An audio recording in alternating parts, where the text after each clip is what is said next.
Salut à tous les amis, j'espère que vous allez bien, j'espère aussi que vous avez passé de très très bonnes fêtes, que vous avez été gâtés pour Noël et que vous avez pu bien profiter de vos proches. C'est le moment, la tant attendue heure d'élire la voiture de l'année. La voiture de l'année, on avait 5 prétendantes. La Jaguar F-Type P450 Propus V8, compresseur, pure beauté.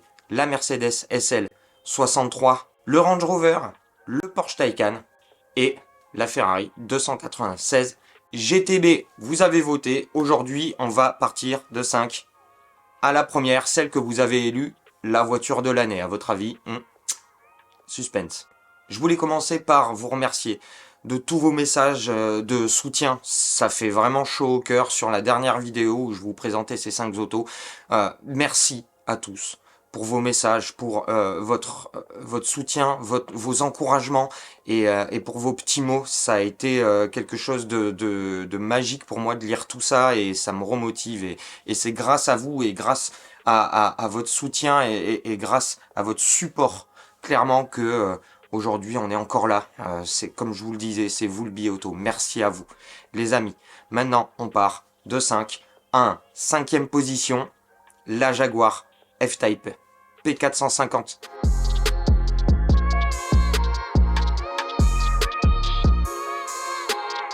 Très très bonne auto, V8 compresseur à l'ancienne, incroyable.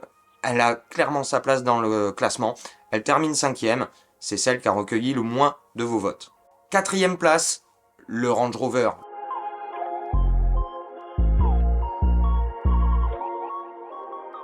Le Range Rover, magnifique, toujours une auto incroyable. 4e place de la voiture de l'année, 4e place des autos qu'on a pu essayer cette année, donc c'est pas mal du tout. 3e place, j'ai presque cru qu'elle allait terminer 2e, c'est la Mercedes AMG SL 63.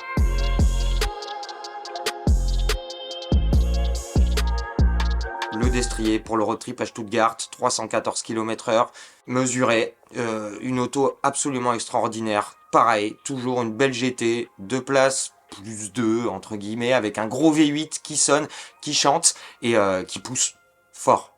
Et attention, ça va jouer entre la Taycan et la 296 GTB. En 2e place, le Taycan.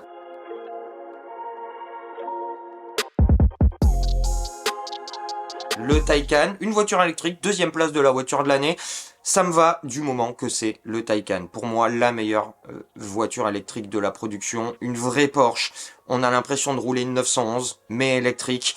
Position de conduite parfaite. Châssis incroyable. Ça pousse tout le temps, partout, quelle que soit la version. Une vraie Porsche, même électrique.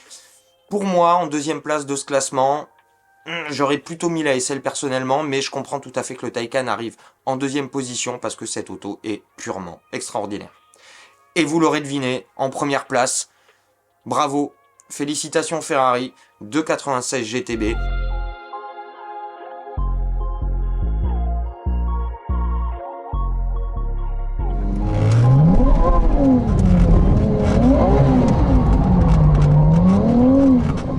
Faut rajouter mon vote au vôtre. La 296 GTB, la voiture de l'année, on va pas se mentir. Le petit V6 Ferrari, absolument incroyable. Ça prend plus de 8500 tours minute.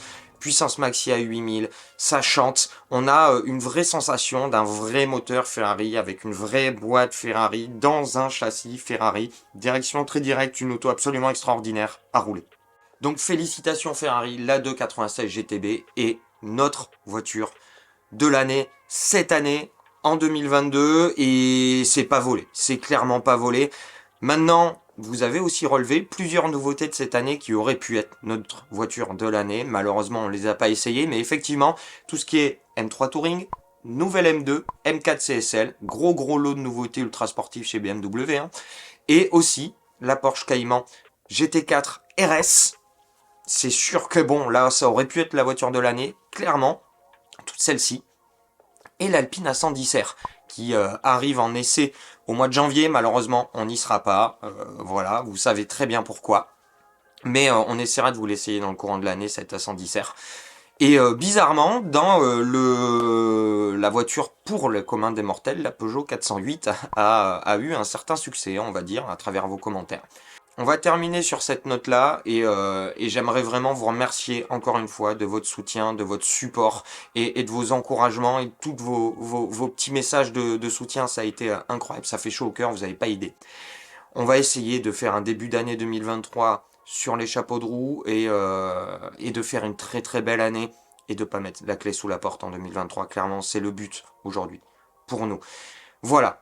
Il me reste plus qu'à vous souhaiter de très très bonnes fêtes, les amis. Une très bonne fin d'année. On se revoit en 2023. Profitez bien de vos proches. Fêtez-moi bien ça. Attention sur la route si vous prenez le volant, les amis. C'est le plus important.